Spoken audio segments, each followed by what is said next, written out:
Hello everyone, this is उमंग शर्मा।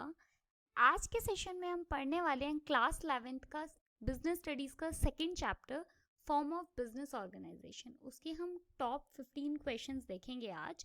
तो आप लोग वीडियो को लास्ट तक देखते रहना। 15 क्वेश्चन है, हम जल्दी से खत्म कर लेंगे। क्वेश्चन हिंदी और इंग्लिश दोनों लैंग्वेज में लिखे हैं। हमेशा हम जैसे करते हैं कि आपको थोड़ा सा टाइम दिया जाएगा, देन आप अपना आंसर जो भी आपको लगता है आप टिक कर लीजिए और उसके बाद में हम आपको आंसर मैं आपको बताऊंगी कि इसका सही आंसर क्या है, लेकिन आप अपने आंसर जरूर देते रहना, ठीक है। चलो स्टार्ट करते हैं। क्वेश्चन नंबर फर्स्ट के साथ क्या लिखा हुआ है? At least 10 adult, no maximum limit in case of dash. कम से कम 10 वयस्क डैश के मामले में कोई अधिकतम सीमा नहीं होती। किसमें? कोऑपरेटिव सोसाइटीज में, जॉइंट हिंदू फैमिलीज में, पार्टनरशिप में या कंपनी में। हिंदी में सहकारी समिति, संयुक्त हिंदू परिवार, साझेदारी या कंपनी। इनमें से कौन सा ऑप्शन आपको लगता है सही है? जल्दी से अपना आंसर दो। आपको जो भी लगता है कि वो सही आंसर है, फटाफट से अपना रिप्लाई दे दो जल्दी से। बहुत ज़्यादा टाइम वेस्ट नहीं करेंगे। जल्दी जल्दी जो भी आपको लगता है सही आंसर है, फटाफट से आंसर दो। और मैं आंसर की साइड बढ़ रही हूँ, ठीक है।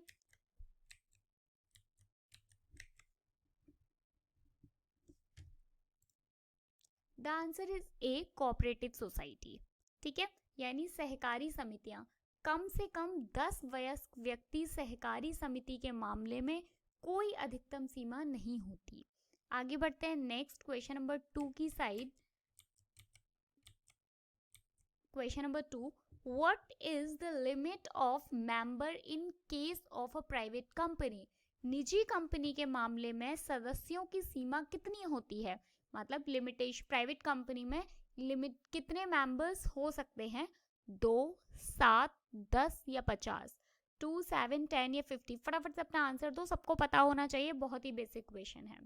जल्दी, आपको 2 से 3 सेकंड्स का टाइम दे रही हूँ। आप 2 से 3 सेकंड्स में जो भी आपको लगता है कि सही आंसर है, आप वो टिक करके फटाफट से आंसर बताओ क्या आंसर है।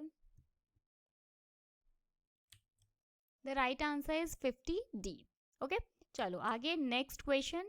Question number 3, the life of sole proprietorship business is. एक स्वामित्व वाले व्यवसाय का जीवन होता है, अनस्टेबल होता है, स्टेबल होता है, वेरी शॉर्ट लाइफ होती है या लॉन्ग लाइफ होती है, अस्थिर होता है, स्थिर होता है, बहुत कम जीवन होता है या लंबा जीवन होता है? The life of sole proprietorship business is. जल्दी से अपना फटाफट से अपना रिप्लाई दो, जो भी आपको लगता है कि सही आंसर है।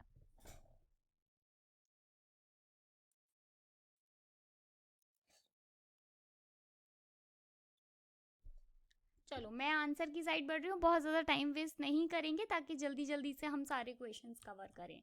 द आंसर इज अनस्टेबल, यानी अस्थिर होता है। बिकॉज हम पढ़ चुके हैं कि बिजनेस में रिस्क होता है और सोल प्रोपराइटरशिप इतना ज़्यादा रिस्क नहीं ले सकता, बिकॉज इसमें एक सिंगल मेंबर है। सारे डिसीजन लेने के लिए कैपिटल भी बहुत लिमिटेड होती है। आप सारे डिसीजन खुद ले रहे हो, प्रॉफिट आपका है तो रिस्क भी आपकी है। वो सबको देखते हुए ये बहुत ही अनस्टेबल बिजनेस होता है। आगे बढ़ते हैं नेक्स्ट क्वेश्चन नंबर 4। ध्यान से क्वेश्चन पढ़ो। The capital of a company is divided into member of part, each one of which are called. एक कंपनी की पूंजी को कोई कई भागों में विभाजित किया जाता है, इनमें से प्रत्येक को कहा जाता है, क्या बोला जाता है? शेयर्स बोलते हैं, डिविडेंड बोलते हैं, प्रॉफिट बोलते हैं, इंटरेस्ट बोलते हैं। बहुत ही सिंपल है। हिस्सा मतलब एक हिस्सा हो गया, लाभांश बोलते हैं, लाभ बोलते हैं या ब्याज बोलते हैं। फटाफट से बताओ जल्दी से क्या आंसर होगा। कैपिटल को, ये मतलब आप लोग पढ़ चुके हो, आपने ये अकाउंट्स में भी पढ़ा होगा कि कंपनी की जो कैपिटल होती है उसको छोटे छोटे भागों में बांट देते हैं, उसको बोलते क्या है? जल्दी से फटाफट, मैं आंसर की साइड बढ़ रही हूँ। द आंसर इज शेयर, ठीक है। आगे बढ़ते हैं नेक्स्ट क्वेश्चन, क्वेश्चन नंबर 5 की side. The maximum number of partners allowed in a banking business are. Banking व्यवसाय के अनुपात में अनुमत भागीदारों की अधिकतम संख्या होती है कितनी? 2 होती है, 20 होती है, कोई लिमिट नहीं होती है, 10 होती है, 2, 20 नो लिमिट या 10? फटाफट से आंसर दो। जो भी आपको लगता है कि सही आंसर है। चलो मैं आंसर की साइड बढ़ती हूँ। The answer is D 10। Okay, चलो आगे नेक्स्ट क्वेश्चन नंबर 6 क्या है। In a cooperative society the principal followed is, एक सहकारी समिति में सिद्धांत का पालन किया जाता है। 1 शेयर 1 वोट, यानी 1 शेयर 1 वोट, एक आदमी 1 वोट, 1 मैन 1 वोट, या नो वोट, या मल्टीपल वोट्स। जल्दी से, in a cooperative society the principal followed is, एक सहकारी समिति में कौन से सिद्धांत का पालन किया जाता है।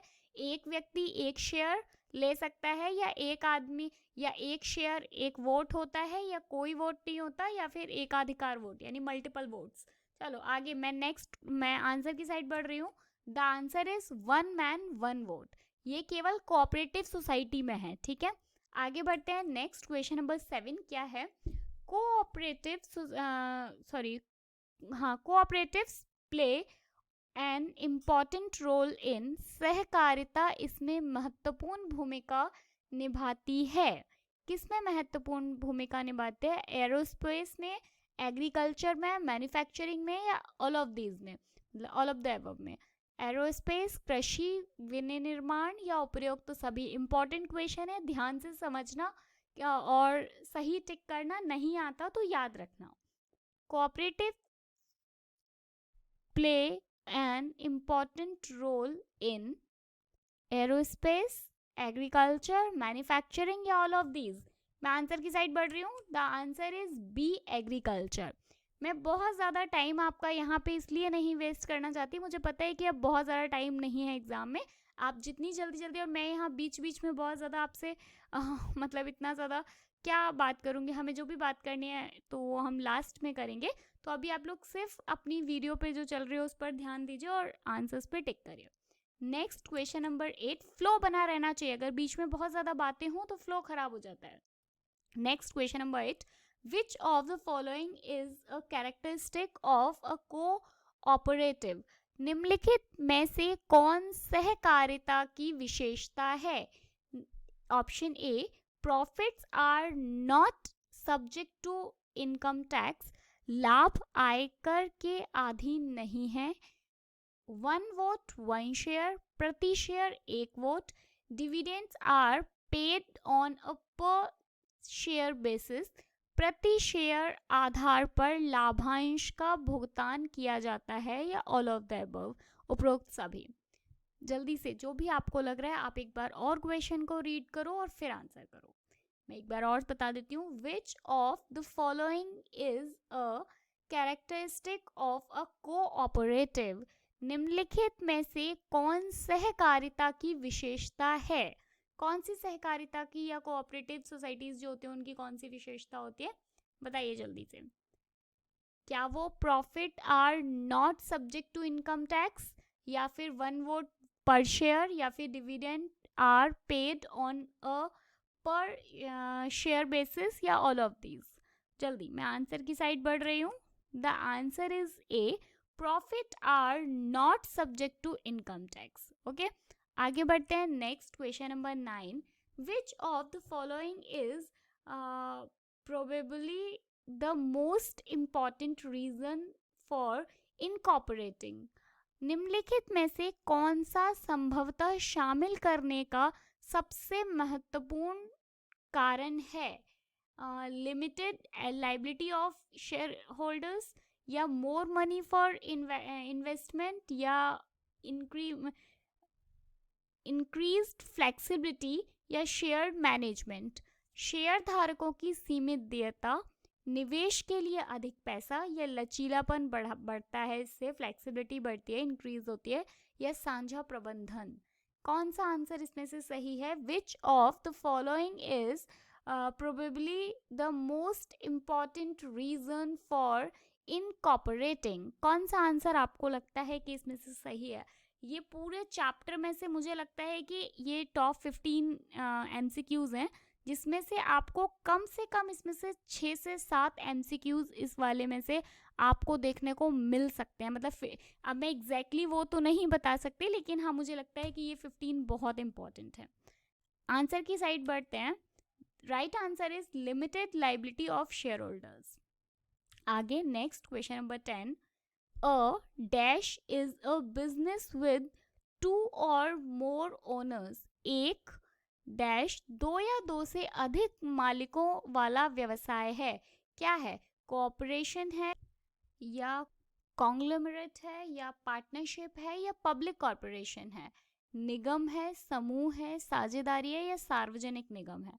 इनमें से कौन सा बिजनेस ऐसा है जो दो या दो से ज्यादा ओनर्स होते हैं? उसमें कौन सा होता है? जल्दी से अपना आंसर बताइए, जो भी आपको लगता है कि सही आंसर है, जल्दी।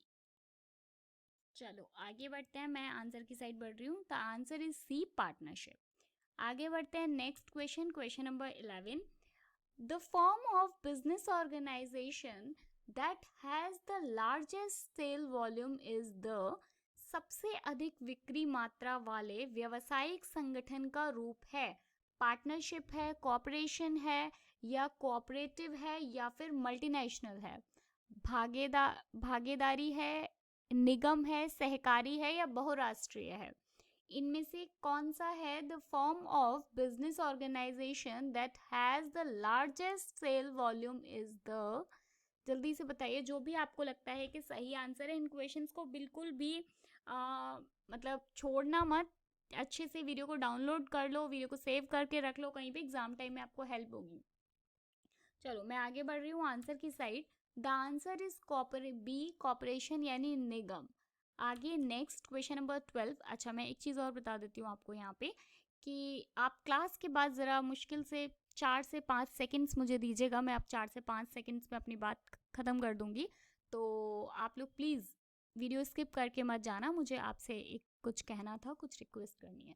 अभी फ़िलहाल हम वीडियो की तरफ ध्यान देते हैं। The simplest form of business ownership is a, व्यवसायिक स्वामित्व का सबसे सरल रूप है।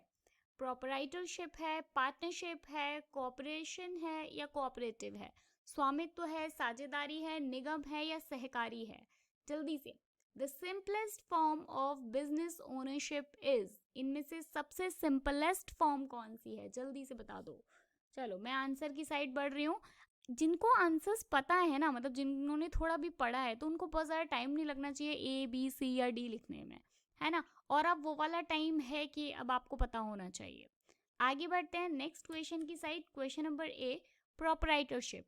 आपको पता है ना, सबसे इजी होता है सोल प्रोपराइटरशिप, सबसे सिंपल होती है कि भैया कोई किसी की परमिशन नहीं चाहिए, किसी से बहुत ज़्यादा पैसा नहीं चाहिए, बस आपके पास अपना एक लिमिटेड कैपिटल भी होगी तो भी आप स्टार्ट कर सकते हो। आगे बढ़ते हैं नेक्स्ट क्वेश्चन, क्वेश्चन नंबर 13 की side. The main disadvantage of a general partnership is, एक सामान्य साझेदारी का मुख्य नुकसान क्या है?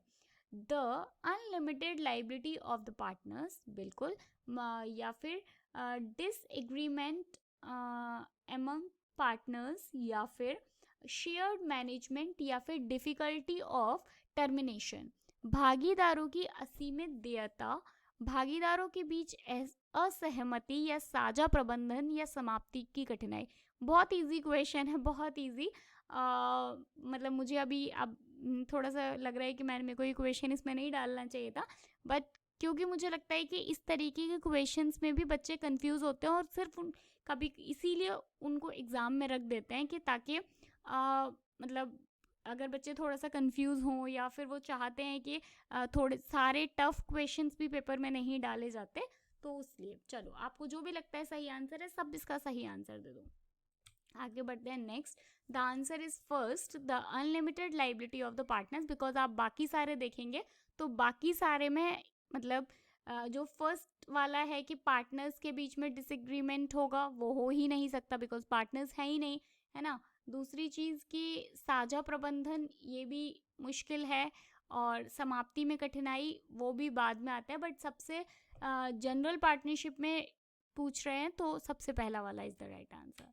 नेक्स्ट क्वेश्चन, और आज के सेशन का सेकंड लास्ट क्वेश्चन है ये, विच of the following is an example of public corporation. क्या है?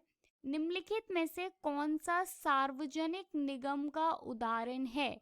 शाही तेल, या बीमार बच्चों के लिए अस्पताल, या मूवमेंट कैसे डेजर्डन, या फिर YMCA?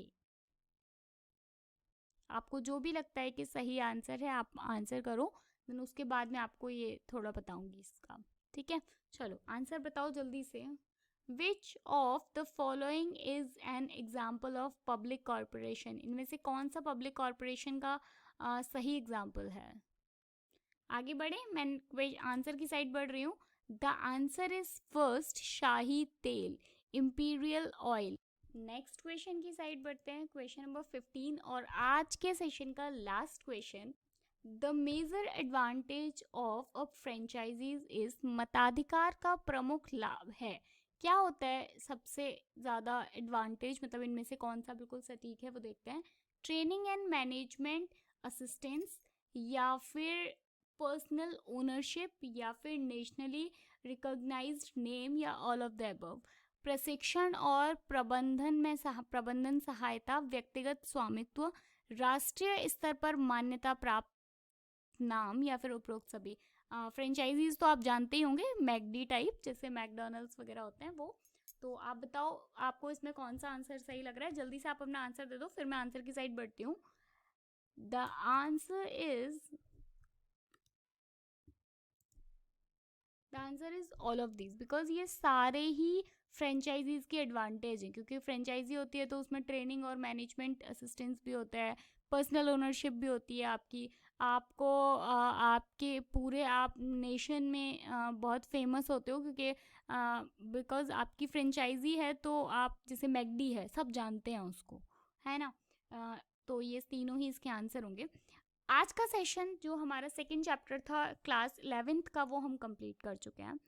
मेरे पास आपसे इतनी रिक्वेस्ट है कि आप जानते हैं, मतलब मैं पहले भी बहुत बार बोल चुकी हूँ कि इंग्लिश मीडियम का बहुत सारा कंटेंट ऑलरेडी काफ़ी सारे चैनल्स पे आपको मिल जाएगा, बट हिंदी मीडियम का कंटेंट नहीं मिलता। तो ये हमारी एक कोशिश है ताकि हिंदी मीडियम का भी कंटेंट बच्चों को आराम से मिल पाए।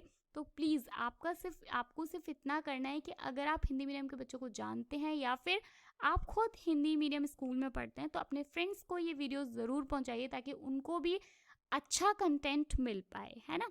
चलो मिलेंगे नेक्स्ट वीडियो में नेक्स्ट क्वेश्चन के साथ। आपको कोई भी डाउट्स हैं आप मुझे टेलीग्राम पे ज्वाइन कर सकते हो, आप मुझे बता सकते हो कि आपके क्या डाउट्स हैं। मिलेंगे नेक्स्ट वीडियो में, तब तक के लिए bye bye, thank you so much.